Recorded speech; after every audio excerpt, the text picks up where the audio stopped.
So, welcome everyone to today's signing ceremony for the Letter of Intent.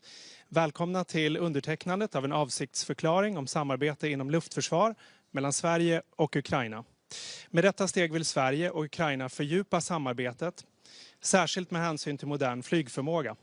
Dels för att in particular helping for the future of Ukraine and also develop the bilateral cooperation, defense cooperation of the two countries. And this agreement will reinforce our security and deepen our cooperation and also lay the foundations of continued cooperations. I'll hand over to the Prime Minister and President Zelensky, please.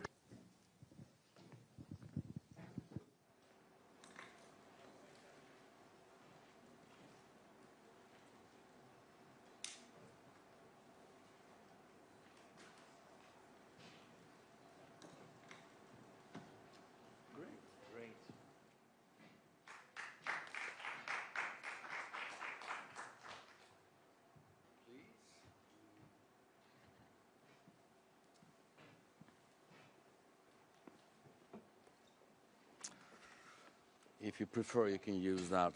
Okay, great. Most welcome to all of you. And more than most of you, welcome, Mr. President. Welcome, Volodymyr. Welcome to Sweden again.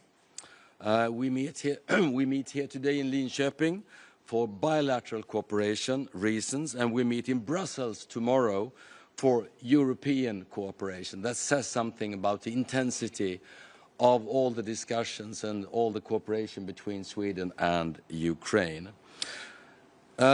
Just a couple of hours ago, I came directly from the Swedish Parliament ahead of the European Council meeting tomorrow.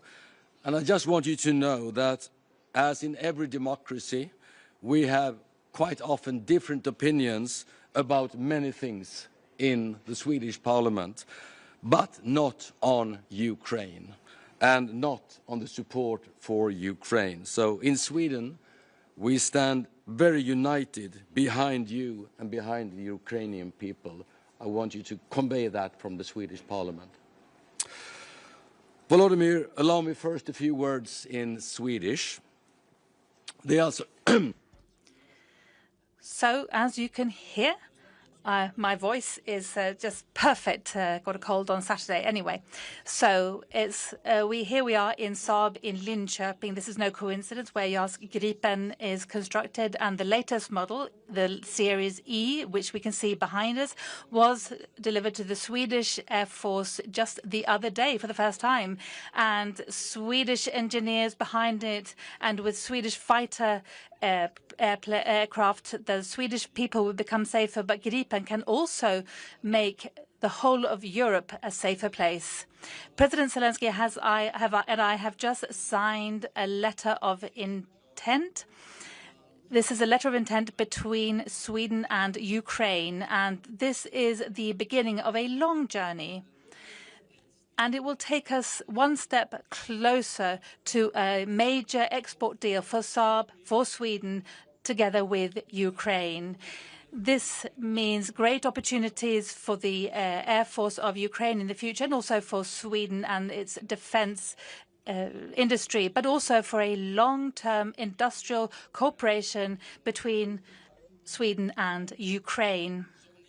As you in here already know, and as President Zelensky knows better than anybody else, Sweden is one of the greatest military donors to Ukraine in absolute terms. We contribute with artillery, with aircraft, etc. And on the Air Force side, we're contributing with radar surveillance airplanes, ASC-890, those of you who are interested. And these are aircraft which reinforce the ability in the older Western aircraft which are now operating in Ukraine. We also contribute with equipment and training. But it's also important, we are learning as well a great deal from Ukraine. And today we have in detail gone through a number of areas where Sweden has listened to the experience of Ukraine, military, civilian, taking that on board from Ukraine, showing that we can benefit from, but then we can also help Ukraine further with. Now, this letter of intent, agreement of intent, is something else. It is not aimed at any new donations at the moment. Instead, it is about a long-term cooperation when it comes to this type of cooperation and the possibility of having a major deal between our two countries, probably between 100 and 150 Gripen aircraft model Series E, which is beginning to be produced now. And this is to build a very strong air force in Ukraine. It would then be part of the growing family using this unique, very flexible fighter system. And this agreement is a clear, mutual statement of will, and it is the beginning of a long journey for the next 10, 15 years. And this long-term ambition doesn't mean to say that we don't understand the great needs in place today to support Ukraine continued against Russia in the war of aggression. Now, for the last few years, Russia has aggressively attacked Ukraine partly against Ukraine's very brave soldiers, but also at hospitals, preschools, schools, playgrounds. Children are killed and are taken to Russia against the will of the families. This is a brutality without any limits at all. And instead of putting pressure on Ukraine, the whole world should be putting pressure on Russia. The free world must now increase political, financial, military pressure on President Putin to put an end to this brutal war.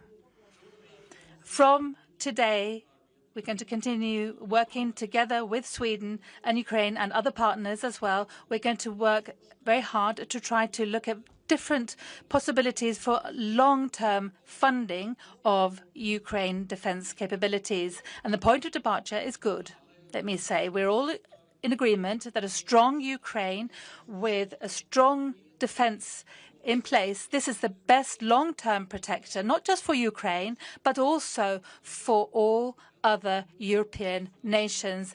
And our ability to protect our airspace is, of course, of decisive importance.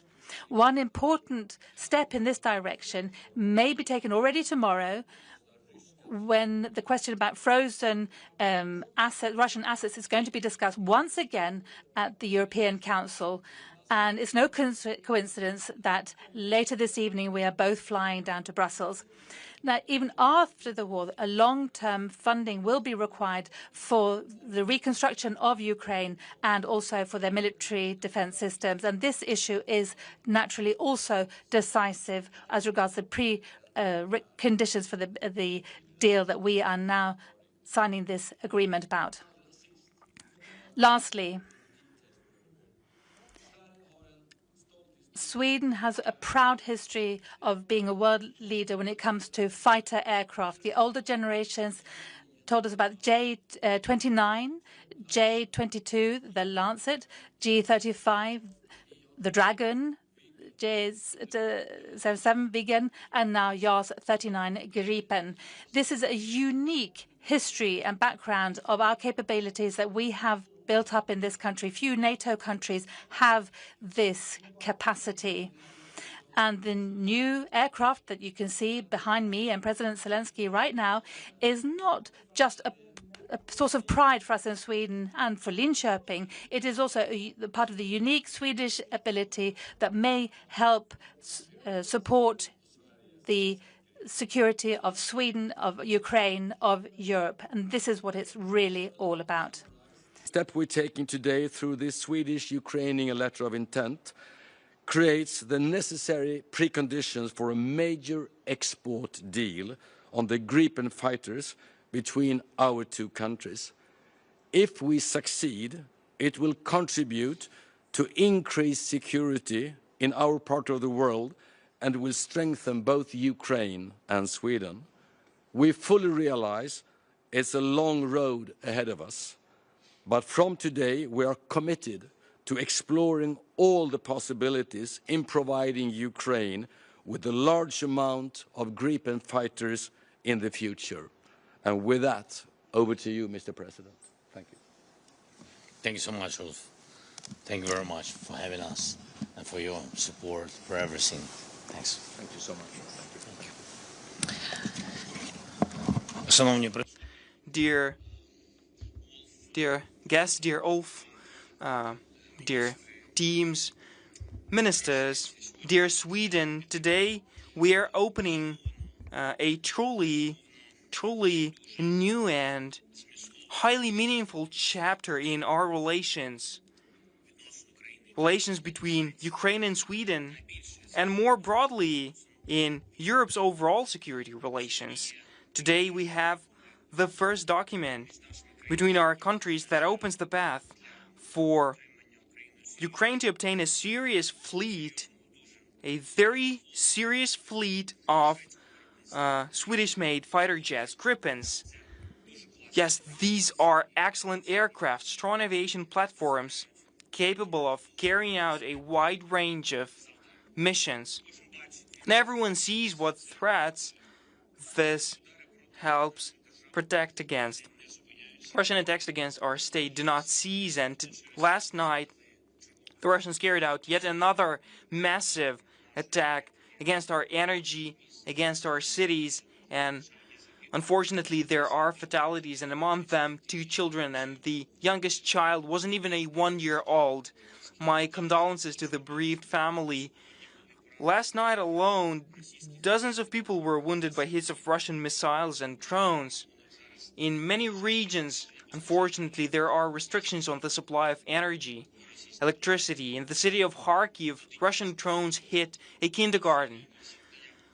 Along the whole contact line with Russian forces, in our front line and border communities, they get hit by hundreds of glide bombs every day, and the Russians can hit us with them solely because they have an advantage in combat aircraft over us, which is why our strategy of defense is a multi-layered defense which is grounded on many things, from air defense systems such as Patriots, NASAMS, and others, to combat aircraft. Sweden has been very helpful in this, and today, as Mr. Prime Minister has said, we have started the work to obtain Gripens for Ukraine. We expect the future contract to allow us to receive no fewer than 100 such jets. We clearly understand that this is a process. We clearly understand the financial grounding to implement this contract, which is important for us. We have discussed this with Mr. Prime Minister, with the leadership of Saab company. I'm grateful to Sweden for the readiness to cooperate on this. We appreciate our gratitude to the company Saab, which manufactures Gripen, and the company at whose facility we held today's talks. That's an honor for us. The next year we must do everything to get first real results, to do everything so that the procedures can be finalized in the near future. Procedures always take time, but nonetheless we must do everything to fill our framework agreement with full substantivity. Ukraine has already proven that it can accomplish such tasks quite fast, to train pilots, to train technical crews, to prepare the infrastructure, and now our teams must do everything so that the next year becomes the time of the more substantial implementation of our agreements, the start of usage of Gripens. Of course, we have also discussed other key issues, the energy. I have informed about Mr. Prime Minister about our main needs after Russian attacks. We have spoken about the recovery possibilities, in particular about searching the finances to have a volume of natural gas which will be sufficient for winter. The Russians are targeting our gas production, which is why import has a great meaning. We have also coordinated our positions ahead of the meetings in Brussels and in London, the European Council and the Coalition of the Willing. I have informed Ulf about our communication with America and other partners. The fact of the matter is that Russia only responds to strength of pressure, which is why we brought up the topic of long-range capabilities, i.e. Tomahawks, in our agenda with partners. As soon as Russia heard about Tomahawks, in sufficiently persuasive way, Putin rushed to turn back to diplomacy. Now Russia's desire for diplomacy has faded somewhat, and it is our long-range capabilities that can put Russia to the table in a way to truly end this war. We've discussed the situation with air defense. I thank every partner who has joined the Pearl Initiative, which allows us to procure American weapons in particular, and that's a priority, missiles for Patriots. Sweden is a member of the initiative, and I'm grateful for that. Another important direction for us and for European security overall is sanctions. We are counting on the adoption of 19th sanctions package, and this truly must stop being postponed. Also, one of the things that will truly influence the situation will be a usage of Russian frozen assets to defend against Russian aggression. We are preparing corresponding decisions. This is very much needed, and we very much count on the solidarity and support from Europe. Ukraine never wanted this war. Everybody knows that. The war that Russia launched against us, only Russia. Every day the Russians take lives of our people. They are destroying our cities every day.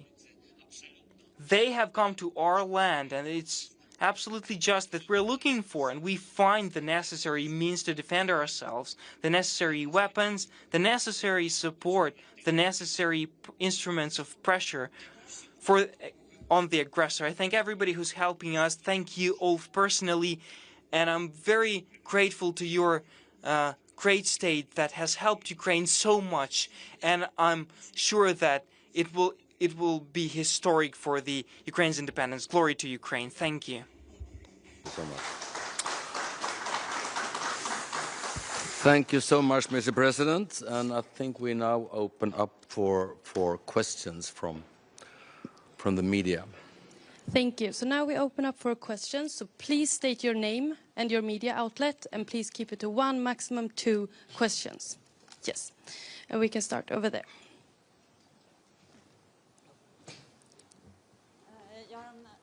SVT, Elin Jansson, jag har en fråga till president Zelensky. I have a question to President Zelensky from SVT.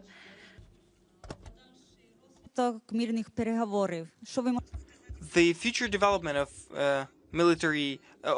peace negotiations, what can you say about the 12-point plan? What security guarantees are needed, and which compromises are you ready to make?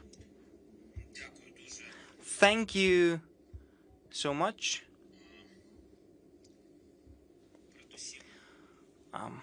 First things first, I think we'll have a very important meeting in Britain. Some of the partners will be present offline. Many of the partners will join online to our coalition of the willing.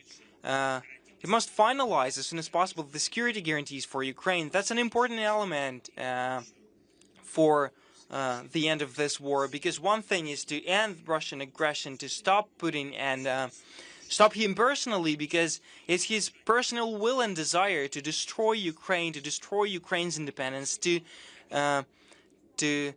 subjugate us. So we must make sure that Russian aggression will not come again, which is why we need security guarantees. We have talked about that for 2 hours with the President of the United States of America. Ukraine is ready for the diplomatic track. We support the ceasefire. We are ready for diplomacy, but not under the conditions that we must leave certain areas, gifting the aggressor our land, our territories. It's not about kilometers, it's about homes of our people, about our history, our identity, it's our territorial integrity. So we're ready for diplomacy, but just as I have told the President of the United States of America, the issue is that we do not see the readiness of Russia, and all these diplomatic efforts that it demonstrates with their calls and meetings are aimed at delaying strong decisions of America and Europe, like introducing sanctions, like postponing diplomacy, to delay the transfer or the purchase of Tomahawks. So they just delay the decisions that constitute part of the pressure on Russia. When Russia is ready for diplomacy, you will see that. We can take TV4.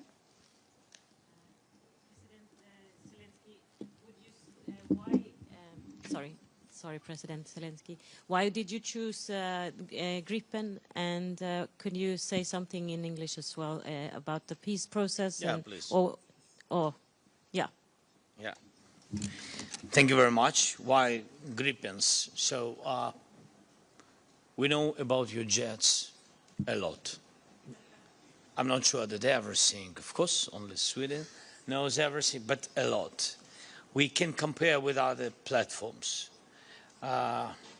And we use now jets different from the jets what have been produced during Soviet period of time, and also F-16s, not Block 50 plus. I mean, not young, not new generations, and etc. But in any way, we are thankful for everything what we used and what has been delivered to Ukraine to support us.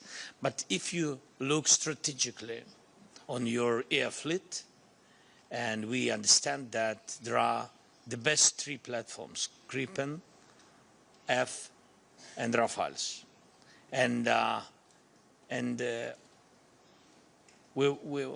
don't want to open all the things, all our steps, what we need and what we'll do, but for our army, this is a priority. Gripens are the priority. That's why it's chosen by us.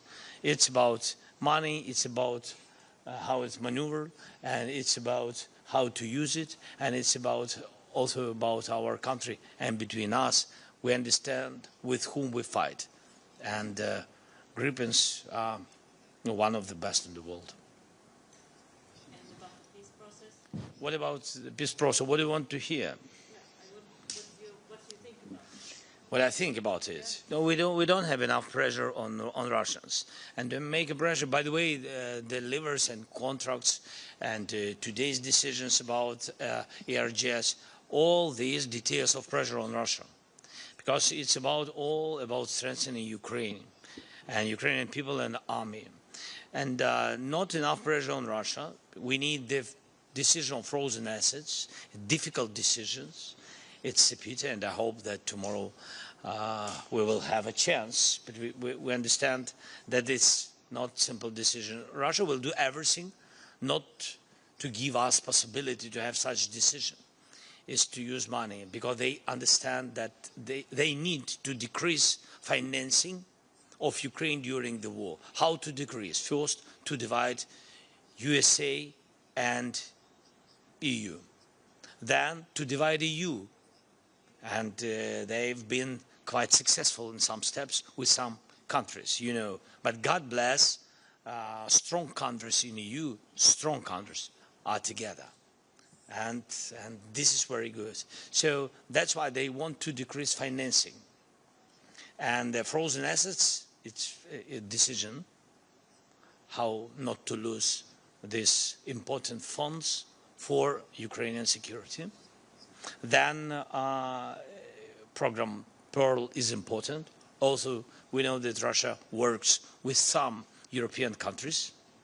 It pushes them not to deliver to this program, and this program, especially for the United States, PAC-3, mostly PAC-3, because we need missiles, especially during the winter, especially for Patriot systems, which we don't have in Europe.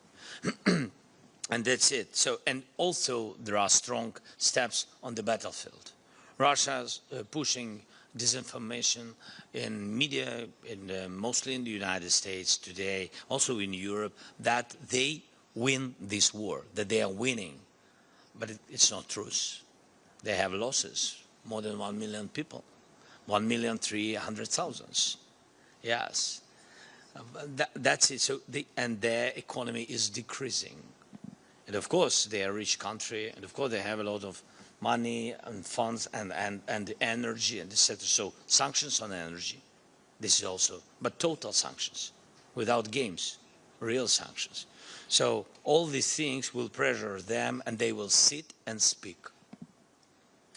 I very much agree on the frozen assets, and I think that was going to be one of the most important discussions for tomorrow. And I also very much agree that Russia will do anything they can to obstruct those decisions, because they would mean a game-changing difference if they were to be released, those assets. So don't underestimate the Russian efforts to obstruct, to make countries believe it's dangerous or to believe in threats. But we will do everything we can. We had a good step forwards last time. I hope we will have another step tomorrow. If I can, sorry. Please. I don't know the rules. I mean, we can't speak. We set the rules. Okay. So, I mean, it's very important signal to all Europeans. Don't be afraid of Russia. With decision on frozen assets to some of these countries, because mostly they are on the right side of history, and I hope that they will not be afraid. Because if we have such unity as EU, Europe widely, with Ukraine, with UK, you are stronger than Russia. Yeah, that's why don't be afraid. It will help a lot. Thank you. Diane? Hello, Pia Gripenberg, Swedish Daily Dagens Nyheter. Sorry for not speaking Ukrainian. This letter of intent is for the future. If you see in the short run, can JAS Gripen be of importance for Ukraine in the short run as well? And when it comes to the peace plan that a group of European countries are preparing, that includes freezing the front line as it is now, what's your opinion about that plan, and how will you be able to get Russia to the negotiation table, please? Thank you very much. So I'm not sure that we have some. Thank you. I'm not sure that we have some schedule of Gripens for today, but we understand on what we can estimate. I mean, on what we can count. So, and I will not share now details of our estimation, but our teams will work on it. Of course, for us, this is important question. The second point about the plan of Europeans, there are propositions like from France, from some Europeans, and I think we understand each other, and some European countries really very helpful with it. They want to put their point of view, how it's not like a plan how to totally stop the war. It's a plan mostly about plan of ceasefire. And I know some steps of it, but we are really, we have to discuss it. It's not done. Yes, we have to discuss it. There are some propositions. And I'm very welcome when our real friends, strategic friends, and then when they propose their help, not just by the words, by steps, militarily, humanitarily, or such way diplomatically. Thank you. TT? First of all, I'd like to ask you, would you say that you're more or less optimistic that you will find a peace solution comparing to 1 year ago? And secondly, Ulf Kristersson, can you please elaborate a little bit on the financial solution here? You talked about a little bit about the frozen assets and so on, and but how much of a help would that be?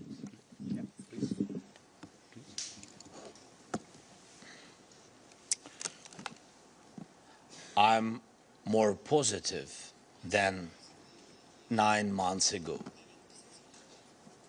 I think we made a lot of work. I think our relations with the United States moved to the right side. Thank you. To state, just to state the obvious, if you want to make a big Gripen deal with Ukraine on the scale of 100 plus fighters, it's the obvious question is on finance, of course, no doubt about that. I was very transparent on that. But I do think there is a momentum right now. Don't over-exaggerate the frozen asset, but it's one sign. Also the realization among the coalition of the willing countries that in the long term, The long-term security guarantees for Ukraine is a strong Ukraine. The long-term security guarantees for the rest of Europe is a strong Ukraine collaborating with Europe. So there is a full realization that we need to be part of that build-up. Then, of course, we should unite on all these extremely important details. That's why I said this is a long way to go, but we have a clear idea on where to end that road. Thank you. Aftonbladet. Victor Stenqvist, Aftonbladet. Mr. President, two questions. Firstly, what was your reaction to the cancellation of the meeting between Putin and Trump? And secondly, if Putin can't be stopped in Ukraine, what risks do you see in the future for Sweden?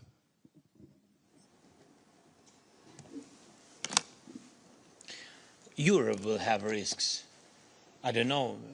I think Sweden is a very important part for EU, strong part, important part. And of course, if one of the European countries, of EU countries is in risk, I think that the security of Europe is in risks. So that's it.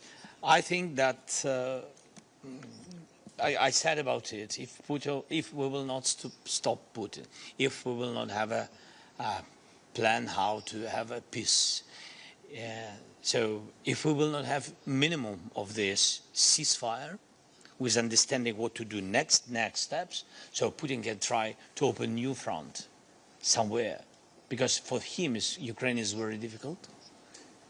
I'm not comparing our security or our military capability with other countries. No. I'm not trying to do it. I'm just say that we are in war so many years. And that's why I think other countries are not ready for such thing. It's like we've been at the very beginning of the war. It's understandable. So it's difficult to prepare for the war. It's not true that somebody can really prepare for the war, totally prepare, because psychologically, the most important, it's about people. Who is ready for the war? Who wants war? Normal people they don't want. And it's understandable why. Because you are adequate people. You know, that's it. You don't want losses. You don't want to lose your family. And that's why I'm sure that the most important strong society, but I think society is difficult again to prepare society for the war. And God bless that other countries will not do it. And that's why he will find, I think, he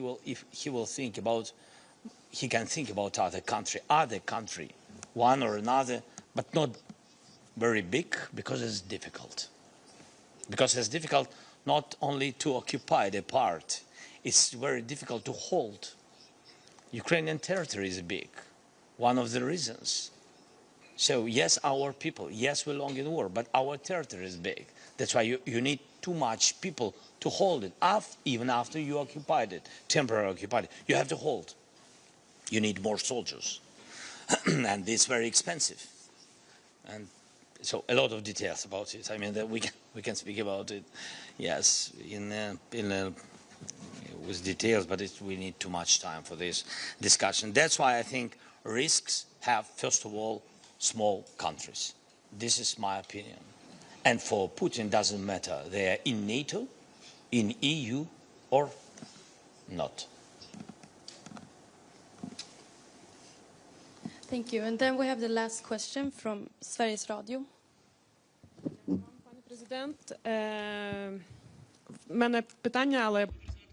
Mr. President, this is a question to both of you. As Ulf Kristersson says, this is a very urgent situation, but we can do things in the here and now. We can send old airplanes, as it were, that we have in Sweden. Is this a question that you have discussed at all? And in that case, when could Ukraine receive planes that we are not using at the moment? Well, we have said oftentimes, in fact, that we are part of this coalition discussing defense in Ukraine, and we haven't. We know, in fact, that we that there are Gripen aircraft that Sweden isn't using, and we sent, in fact, in an agreement to radar surveillance aircraft to Ukraine. That was the best thing that we could do at that time, that these F-16 aircraft operating in Ukraine at the moment, that they also had greater capacity through the radar ability that we can offer, instead of at the same time introducing 2 new small-scale fighter systems in Ukraine. But this is something that can change. Of course, we haven't changed that assessment at the moment. At the moment, we're fully occupied with, in fact, introducing the radar surveillance for those fighter jets. Thank you. Last question. Ja, Julia från SVT. Jag har en fråga om den här. I have a question with regard to this letter of intent presented here today. What does that entail in practice? So when can you start selling these aircraft to Ukraine? And for the production here in Linköping at Saab here in Linköping, what does that mean to them? That's a very important question. The first thing that we need to do now is to look together at all possibilities that we can find for financing for the long term for Ukraine. This was already ongoing, and together with the reconstruction of Ukraine as well. And there, the discussion about the frozen assets is a very important part. Now, we're talking about the latest generation that was introduced just the other day here in Sweden. Now, that production capacity is just being established at the moment. So in practice, we're talking about within 3 years. That's when we can start delivering. And then, of course, you don't deliver 150 aircraft all in one go. This is a long-term process, which means that we're talking about what we're talking about, the financing. We're talking not just sort of one small short period of time. This is a long period of a process. So, well, we're talking anyway about within the next 3 years for the first possible delivery. That's possible, as I said. And I'm saying that, I'm not saying, I'd like to underline that this isn't something that is done in the here and now. I just like to say, but we are just showing what our will, our desire, and this is how all major projects start. In fact, to be honest, I mean, if everything had, been done and dusted, then of course we would have been too late.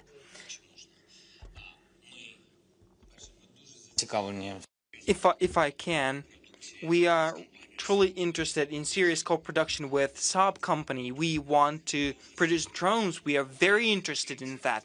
We are open for cooperation with Sweden. We have excellent relationship, and there is experience that we have because of the war, and we have the best or one of the best drones in the world, and we'll scale that up. Among other things, in partnership with Sweden. This is what we've discussed with Mr. Prime Minister, with Sweden and with Saab company. The second thing about Gripen, finances are a very important issue. There are aircraft, and we'll be talking about that further. There are Gripen, new generation Gripen. So we very much count on the quantity that we've discussed, no fewer than 100 aircraft.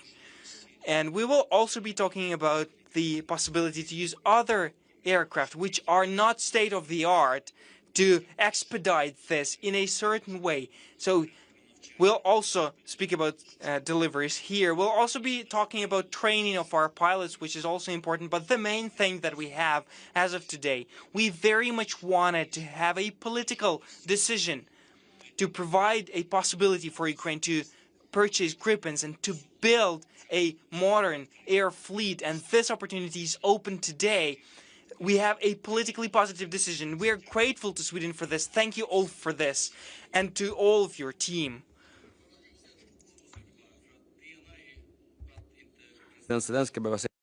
Now, let me just say, President Zelensky, we are learning a great deal from President Zelensky. Drones were mentioned, civilian defense, all this, the will to defend, all of this. These are things that we have learned from Ukraine over the years. So let's not underestimate this.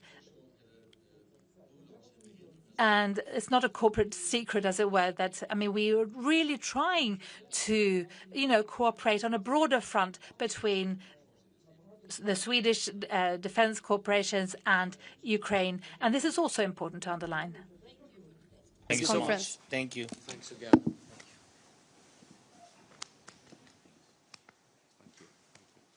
It's a beauty. It's great. Great. Thank you so much. Thank you.